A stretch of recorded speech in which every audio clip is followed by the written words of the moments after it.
नमस्कार, ये है बड़ी खबर। मैं हूं नगमा। दिल्ली की सीमाओं पर साल भर से चल रहा किसान आंदोलन अब अपने निर्णायक मोड़ पर है, यानी आंदोलन आगे चलेगा या नहीं ये जल्द ही तय हो जाएगा। तीनों कृषि कानून खत्म करने के बाद सरकार ने मंगलवार को किसानों को एक नया प्रस्ताव भेजा है। कहा कि वो आंदोलन वापस लें तो उनके खिलाफ चले केस भी खत्म हो जाएंगे। किसानों ने सरकार से इस पर भी कुछ स्पष्टीकरण मांगे हैं। मंगलवार को किसान आंदोलन खत्म करने को लेकर किसान संगठन बैठक करते रहे। केंद्र सरकार ने भी किसानों की मांगों को ध्यान में रखते हुए अपनी तरफ से 5 बिंदुओं का प्रस्ताव भेजा। केंद्र सरकार के प्रस्ताव के मुताबिक सरकार एमएसपी की गारंटी को लेकर एक समिति बनाने को तैयार है। कमेटी में केंद्र और राज्य सरकार के अलावा किसान संगठनों के लोग भी शामिल होंगे। सरकार आंदोलन वापसी के तुरंत बाद किसानों पर से सारे मुकदमे हटाने को तैयार है। सरकार बिजली कानून को लेकर सभी से बातचीत करेगी। पंजाब सरकार के बाद हरियाणा और यूपी सरकार भी मुआवजा देने के लिए तैयार है। पराली जलाने को लेकर किसानों को दंड नहीं भरना होगा और न उन पर आपराधिक मुकदमे होंगे। मैं अभी इन डिटेल्स में जाने को तैयार नहीं हूं। मैं मर्यादा से बंधा हूं, बाकी कोई बंधे ना बंधे।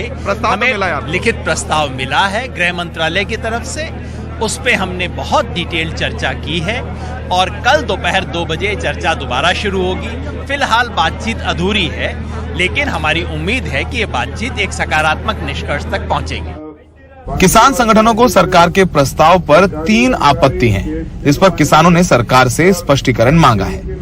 किसान संगठनों का कहना है कि सरकार एमएसपी की समिति में सिर्फ संयुक्त किसान मोर्चा के सदस्यों को शामिल करे। पहले सरकार मुकदमे वापस ले, फिर किसान आंदोलन खत्म करने का ऐलान करेंगे। हरियाणा और यूपी सरकार भी पंजाब सरकार की तरह मृत किसानों को 5 लाख मुआवजा दे। सरकार ये कह रही है कि पहले आंदोलन वापस लें, तब हम केस वापसी का आदेश करेंगे। इस पर हमारे लोगों की सहमति नहीं बन पा रही है। ये नंबर 1। नंबर 2, जो एमएसपी को कमेटी बनेगी, वो कमेटी में अन्य संगठन भी रहेंगे, एसकेएम भी उसमें रहेगा। तो वो लोग रह सकते हैं जो हमारे खिलाफ आंदोलन में खड़े थे। तो वो हम नहीं चाहते हैं कि एसकेएम के ही लोगों के लिए जो है वो एमएसपी की, जो संयुक्त किसान मोर्चा के सदस्य हैं वही रहें, बाकी दूसरे किसान संगठन ना हो। किसान संगठनों ने सरकार को अपनी आपत्तियां बता दी हैं। किसान संगठन सरकार से जवाब मिलने के बाद कल दोपहर 2 बजे फिर बैठक कर आंदोलन वापस लेने पर फैसला ले सकते हैं। सरकार से इन्होंने 3 बिंदुओं पर स्पष्टीकरण मांगा है। सरकार से जैसे ही कल स्पष्टीकरण आएगा, कल 2 बजे वापस बैठेंगे और सरकार मांगे मानती है तो आंदोलन खत्म करने का ऐलान कर सकते हैं। सहयोगी आजम के साथ सौरभ शुक्ला, एनडीटीवी इंडिया। और यूपी के महाभारत में आरोप प्रत्यारोप का सिलसिला चल रहा है। आज गोरखपुर में खाद के कारखाने का उद्घाटन और एम्स का उद्घाटन करने के लिए गए प्रधानमंत्री ने समाजवादी पार्टी पे जमकर निशाना साधा और कहा कि ये लाल टोपी वाले बस लाल बत्ती के लिए सरकार चाहते हैं। उधर मेरठ में सपा और आरएलडी की एक साझा रैली हुई और अखिलेश यादव ने कहा कि इस बार चुनावों में बीजेपी का सफाया होने वाला है। पूरा यूपी भली भांति जानता है कि लाल टोपी वालों को लाल बत्ती से मतलब रहा है। उनको आपके दुख तकलीफ से कोई लेना देना नहीं है। ये लाल टोपी वालों को सत्ता चाहिए।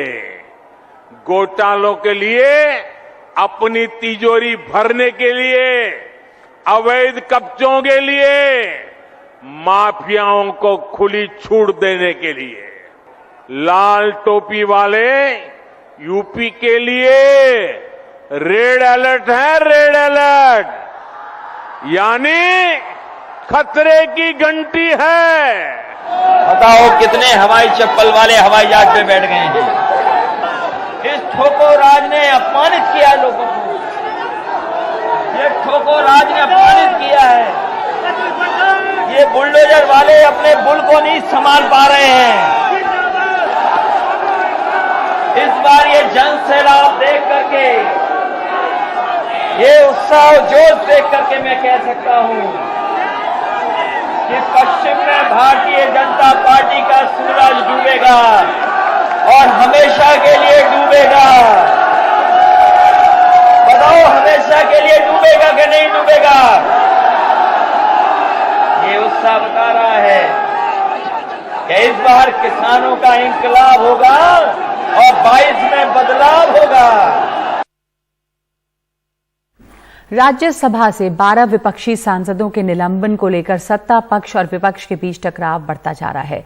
मंगलवार को विपक्षी सांसदों ने पूरे दिन सदन में हंगामा किया और कार्रवाई नहीं चलने दी है। अब सभी विपक्षी दलों ने तय किया है कि बुधवार को राज्यसभा के सभी विपक्षी सांसद गांधी प्रतिमा के सामने 12 निलंबित विपक्षी सांसदों के समर्थन में विरोध प्रदर्शन करेंगे। मंगलवार को संसद के अंदर और बाहर 12 विपक्षी सांसदों के निलंबन के खिलाफ विपक्षी दलों का विरोध जारी रहा। सरकार ने राज्यसभा में कहा, अगर निलंबित सांसद 11 अगस्त की घटनाक्रम के लिए माफी मांगे तो निलंबन वापसी पर विचार संभव है, लेकिन विपक्ष को ये मंजूर नहीं। जब तक वो अंदर नहीं आएंगे, उनका सस्पेंशन रिवोक नहीं होगा, तब तक हमारी ये जो लड़ाई है ये चालू रहेगी। अगर किसी वजह से फिर भी वो हठधर्मी करते हैं तो हमको मजबूरन वहां पर जो बैठे हुए लोग हैं उनके सपोर्ट में हम तमाम लोग जाके एक दिन उपवास कर, एक दिन धरना करेंगे। मैं इतना ही आग्रह करता हूं, हम भी दिन में पारित करना चाहिए तब जाता है। अगर ये ऐसे ही व्यवहार करते तो हमारे पास कोई ऑप्शन नहीं रहेगा। इसीलिए मैं आग्रह करता हूं वो माफी मांगने दो, सरकार तुरंत। माननीय मंत्री, निलंबित सांसद क्यों माफी मांगेंगे? दूसरी बात, अगर माफी मांगनी है तो पहले प्रधानमंत्री माफी मांगे किसानों की हत्या के लिए। उधर संसद परिसर में गांधी प्रतिमा के सामने 12 विपक्षी सांसदों का विरोध और धरना प्रदर्शन छठे दिन भी जारी रहा। मंगलवार को एनसीपी नेता शरद पवार भी इनके समर्थन में यहां पहुंचे। निलंबित सांसदों का मुद्दा पक्ष और विपक्ष के लिए नाक की लड़ाई बन चुका है। कोई भी पक्ष झुकने को तैयार नहीं है। कहीं ऐसा न हो यह मुद्दा पूरे शीतकालीन सत्र पर भारी पड़ जाए और इसका नुकसान आम जनता के साथ साथ देश को भी हो। देखिए, ये वो सरकार है जिसको किसानों से माफी मांगनी पड़ी अपने अहंकार के चलते काले कानून पास किए। ये वो सरकार है जिसको नागालैंड की जनता से माफी मांगनी पड़ रही है कि जिस तरीके से इंटरनल सिक्योरिटी को वो दरकिनार कर रहे हैं। ये वही सरकार होगी जो हम 12 एमपी से भी माफी मांगेगी जिस तरीके से गैर संवैधानिक तरीके से और प्रजातंत्र का हनन कर हमें सस्पेंड किया गया है। ये सिर्फ 12 एमपी नहीं है, ये राज्य का प्रतिनिधित्व कर 34 हमारे MLAs हमें एंडोर्स कर हमें यहाँ पे जिम्मेदारी के साथ भेजते हैं। ये उन सब का अपमान है जिन्होंने हमें ये जिम्मेदारी देकर भेजा गया। ये उनका अपमान कर रहे हैं। विपक्षी दलों ने तय किया है कि जब तक 12 सांसदों का निलंबन वापस नहीं होगा, वो निलंबन के खिलाफ अपना विरोध जारी रखेंगे। संसद के मॉनसून सत्र के दौरान पेगासस स्पाईवेयर फोन हैक विवाद और तीनों नए कृषि कानूनों के खिलाफ विपक्ष के विरोध की वजह से राज्यसभा का करीब 70% समय बर्बाद हुआ था। अब शीत सत्र के दौरान 12 विपक्षी सांसदों के निलंबन को लेकर जो टकराव शुरू हुआ है, अगर जल्दी खत्म नहीं किया गया तो राज्यसभा के शीत सत्र का भी एक बड़ा हिस्सा हंगामे की भेंट चढ़ सकता है। संसद भवन से राजीव रंजन और मोहम्मद के साथ हिमांशु शेखर, NDTV इंडिया। प्रधानमंत्री का ड्रीम प्रोजेक्ट विश्वनाथ कॉरिडोर अब लगभग तैयार है। 13 दिसंबर को प्रधानमंत्री इसका लोकार्पण करेंगे। कार्यक्रम को भव्य बनाने की पूरी तैयारी चल रही है। विश्वनाथ मंदिर का यह नया लुक है। रात में भी इसे भव्य बनाने के लिए मंदिर के अलग अलग प्रांगण में तरह तरह से जगमगाती लाइटिंग की गई है। लोकार्पण के दिन कुछ ऐसा ही संयोजन शहर के घाट से लेकर घरों तक करने की योजना है। सभी लोग एक उत्साह के वातावरण में इसको लेकर के चल रहे हैं। सभी लोग अपने अपने घरों पर झालर सजाने वाले हैं। सभी लोग अपने अपने घरों पर दीपक जलाने वाले हैं। माँ गंगा के घाटों पर इस पार उस पार दोनों तरफ देव दीपावली दीपोत्सव का एक महोत्सव के रूप में मनाने की परिकल्पना है। हर मंदिरों पर संस्कृति विभाग द्वारा सांस्कृतिक कार्यक्रम, भजन संध्या रोज चल रहा है। स्वच्छता पूरे नगर में, जिले में अलग अलग तरीके से सरकार के तंत्र भी, जनता के तंत्र भी, स्वयंसेवी संस्थाओं द्वारा भी किया जा रहा है। इसी तरह कीर्तन मंडलियां भी निकलनी शुरू हो गई हैं और लगातार पूरी काशी इस उत्सव में अपने को किसी न किसी रूप में शामिल कर रही है। विश्वनाथ मंदिर के इस बदले स्वरूप और बड़ा प्रांगण बनने के बाद यहाँ के पुजारी भी बेहद खुश नजर आ रहे हैं, क्योंकि उन्हें लगता है कि कॉरिडोर के इस भव्य रूप से न सिर्फ इसकी छटा निखर आई है, बल्कि इससे यहाँ दर्शन करने आने वाले लोगों की तादाद भी बढ़ेगी। पहले में और अब में इतना बड़ा अंतर, कुछ बातों को बोलने के लिए शब्द होता है, पर इस अलौकिक छटा और इतने बड़े प्रांगण को देखते हुए हमारे पास शब्द नहीं है कि मैं भगवान राजाधिराज महाराज काशी विश्वनाथ जी के दरबार के बारे में क्या बताऊं। पहले मेरा भी यहाँ पे मकान था, मैं भी यहाँ का वासी रहा, मेरा भी यहाँ पे मकान गया है कॉरिडोर में। उसमें जाने के बाद पहले जो दर्शनार्थी आते थे उनको जो दिक्कतों का सामना करना पड़ता रहा, जिन पतली गलियों से वो आते थे और घंटों लाइन में लग के भी अच्छे से बाबा का दर्शन नहीं कर पाते थे। अब इतना बड़ा प्रांगण होने के बाद जो विग्रह छुपे हुए थे, मतलब छुपने का अर्थ ये था कि जहाँ आम दर्शनार्थी नहीं पहुँच पाते थे, अब उन्हीं सभी विग्रहों के दर्शन का लाभ उठाएंगे इस प्रांगण के अंदर।